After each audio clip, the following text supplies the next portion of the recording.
हिंद हमने उत्तर प्रदेश से सफल श्रृंखला की शुरुआत की थी। हम इस श्रृंखला में उन्हीं प्रश्नों को ले रहे हैं जो अभी उत्तर प्रदेश में हाल ही में परीक्षाएं हो रही हैं या हाल ही में समाप्त हुई हैं। उनसे जो महत्वपूर्ण प्रश्न आ रहे हैं उन प्रश्नों को लेकर उनका एक्सप्लेन कर रहे हैं, जिससे आने वाली परीक्षाओं में कौन से प्रश्न बन सकते हैं, इन सब के संदर्भ में चर्चा कर रहे हैं। देखिए, आज का हमारा प्रश्न है कि सूफी संत की वार्षिक उर्स पर देवा का मेला लगता है। देवा, देखिए वहाँ पर दे रखा था देवा या देवा शरीफ कहते हैं तो वो गलत नहीं होगा। जिसके ऑप्शन थे निजामुद्दीन औलिया, दूसरा ऑप्शन था वारिस अली शाह, तीसरा ऑप्शन था मोइनुद्दीन चिश्ती, चौथा ऑप्शन था सलीम चिश्ती। ये चारों ऑप्शन दिए गए थे। अगर आपको पता है तो आप कमेंट करके बताइए। आइए, और आपको पता है तब भी जो है इसको देखिए, क्या इससे और कौन से प्रश्न बनेंगे, इन सबके संदर्भ में चर्चा करेंगे। देखिए, निजामुद्दीन औलिया, पहला विकल्प क्या दे रखा है, निजामुद्दीन औलिया। निजामुद्दीन औलिया का संबंध उत्तर प्रदेश के किस जिले से है, तो उत्तर प्रदेश के बदायूं जिले से है। देखिए, उत्तर प्रदेश का जो बदायूं जिला है इसमें किसका जन्म होता है, तो निजामुद्दीन औलिया का जन्म होता है उत्तर प्रदेश के किस जिले में, तो बदायूं जिले में। याद रखिएगा, निजामुद्दीन औलिया का जन्म कहाँ पर हुआ, उत्तर प्रदेश के बदायूं जिले में हुआ। वारिस अली शाह, देखिए वारिस अली शाह की बात कीजिए तो इनका जन्म कहाँ पर होता है, तो बाराबंकी में होता है। कहाँ पर, बाराबंकी में होता है। इन्हीं की वार्षिक उर्स पर क्या लगता है, देवा शरीफ का मेला लगता है। देखिए कौन सा मेला, देवा शरीफ। प्रश्न में देवा दे रखा था इसलिए काफी लोग कंफ्यूज हो गए थे, लेकिन याद रखिएगा देवा शरीफ भी दे देता है तो यही है। देवा या देवा शरीफ मेला किसकी वार्षिक उर्स पर लगता है, तो वारिस अली शाह का। इनका संबंध किस जिले से है, तो उत्तर प्रदेश के बाराबंकी जिले से है। तीसरा ऑप्शन क्या दे रखा है, मोइनुद्दीन चिश्ती। देखिए, इनका संबंध उत्तर प्रदेश से तो नहीं है, लेकिन ऑप्शन में दे रखा तो हमने ऑप्शन में लिया और इनके बारे में हम चर्चा करें। अगर उत्तर प्रदेश से नहीं संबंधित है तो किस भारतीय राज्य से संबंधित है, उनका संबंध राजस्थान से है। इनका जन्म कहाँ पर होता है, तो राजस्थान के अजमेर जिले में। किस जिले में, अजमेर जिले में। राजस्थान के किस जिले में, अजमेर जिले में। इनकी वार्षिक उस पर कौन सा मेला लगता है, तो सैयद सलार मेला। कौन सा मेला लगता है, तो सैयद सलार मेला। अगला ऑप्शन दे रखा है सलीम चिश्ती। सलीम चिश्ती का संबंध उत्तर प्रदेश के किस जिले से है, तो ध्यान दीजिएगा इनका संबंध फतेहपुर सीकरी से है। फतेहपुर सीकरी, ये फतेहपुर सीकरी कहाँ पर आती है, तो उत्तर प्रदेश के आगरा जिले में स्थित है। यानी उत्तर प्रदेश के किस जिले में फतेहपुर सीकरी स्थित है, तो आगरा जिले में स्थित है। देखिए, हमने चर्चा की कि सूफी संत के वार्षिक उर्स पर देवा का मेला लगता है। इस संदर्भ में कौन सा विकल्प सही होगा, हमने चर्चा की निजामुद्दीन औलिया, इनका संबंध किस जिले से है, उत्तर प्रदेश के, तो बदायूं जिले से है। वारिस अली शाह, इनका संबंध किस कहाँ से है, तो बाराबंकी जिले से है। इन्हीं की उर्स पर देवा शरीफ का मेला लगता है, यानी विकल्प भी सही होगा। अगले ऑप्शन पे हमने चर्चा की मोइनुद्दीन चिश्ती, इनका संबंध किस राज्य से है, राजस्थान। हालांकि इनका संबंध उत्तर प्रदेश से नहीं है, लेकिन ऑप्शन में था तो हमने ऑप्शन को ले रखा है। तो राजस्थान से संबंधित है, किस जिले से, तो अजमेर जिले से। इनके वार्षिक उर्स पर कौन सा मेला लगता है, ये भी प्रश्न बन सकता है। सैयद सलार मेला, कभी कभी यही मेला पूछ लिया जाता है। सैयद सलार मेला किस राज्य में लगता है, तो राजस्थान में लगता है। राजस्थान में कहाँ पर, तो अजमेर में लगता है। अगला दे रखा है सलीम चिश्ती। सलीम चिश्ती का संबंध कहाँ से है, तो फतेहपुर सीकरी। फतेहपुर सीकरी उत्तर प्रदेश के किस जिले में आती है, तो आगरा जिले में आती है।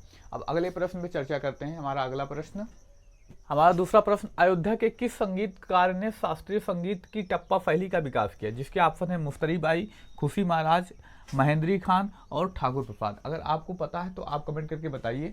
देखिए, शास्त्रीय नृत्य की चर्चा हो, इससे लच्छू महाराज अछूते रह जाए, ऐसा हो ही नहीं सकता। तो आइए कुछ और महत्वपूर्ण प्रश्न जो शास्त्रीय नृत्य से बन सकते हैं, इनके संदर्भ में चर्चा करें। देखिए, लच्छू महाराज का संबंध किस घराने से है, तो लखनऊ घराने से है। ये फेमस क्यों है, इनका संबंध किस नृत्य से है, तो कथक नृत्य से संबंधित है, जो उत्तर भारत का एक प्रमुख नृत्य है। तो इन्हें कथक का संस्थापक भी कहा जाता है। इनके वजह से कथक नृत्य को बहुत ज़्यादा प्रसिद्धि मिली। आगे चर्चा करते हैं फैयाज खान। इनका संबंध किससे है, ध्रुपद से है। किसके है, ध्रुपद से है। अगला जो नाम आता है सिद्धेश्वरी देवी। और किसका नाम, और आता है तलब महमूद। इन दोनों का संबंध किससे है, तो गजल से है। किससे है, तो इन दोनों का संबंध गजल से है। जो अगला प्रश्न बन सकता है, गिरिजा देवी, एक नाम आता है गिरिजा देवी। देखिए, गिरिजा देवी का संबंध किससे है, तो एक ठुमरी गायिका है। क्या है, ठुमरी गायिका, इनका संबंध किस घराने से है? तो बनारस घराने से, बनारस घराने से। और कौन से महत्वपूर्ण प्रश्न बन सकते हैं? देखिए बंदे अली खां, बंदे अली खां, इनको कहा जाता है सहारनपुर घराने का संस्थापक, सहारनपुर घराने का संस्थापक कहा जाता है। अब अपने प्रश्न पर वापस आते हैं एक बार पुनः।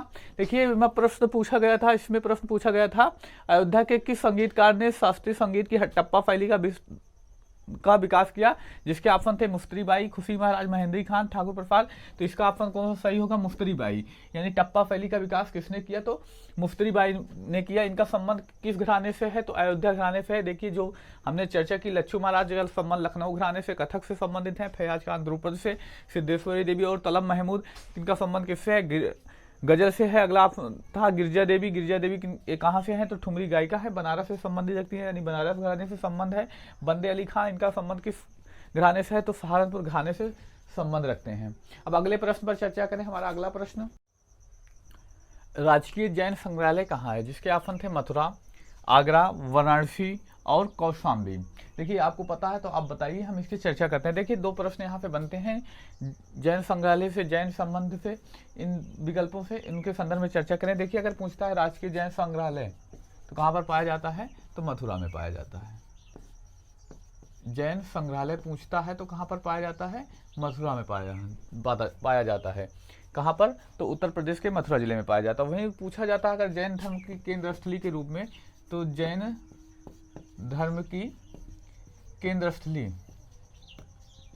जैन धर्म की केंद्र स्थली के रूप में किसे जाना जाता है? तो कौशाम्बी। यहाँ कंफ्यूज मत हुई, अगर संग्रहालय पूछता है तो मथुरा, और वहीं पूछ लेता है कि बताइए केंद्र स्थली कौन सा है? कौशाम्बी। ये थे आज की हमारे महत्वपूर्ण प्रश्न।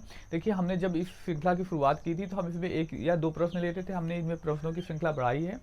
आपका जैसे अच्छे से रिस्पांस मिलता जाएगा हम उससे प्रश्नों की संख्या बढ़ाते जाएंगे। मिलते हैं अगले वीडियो में।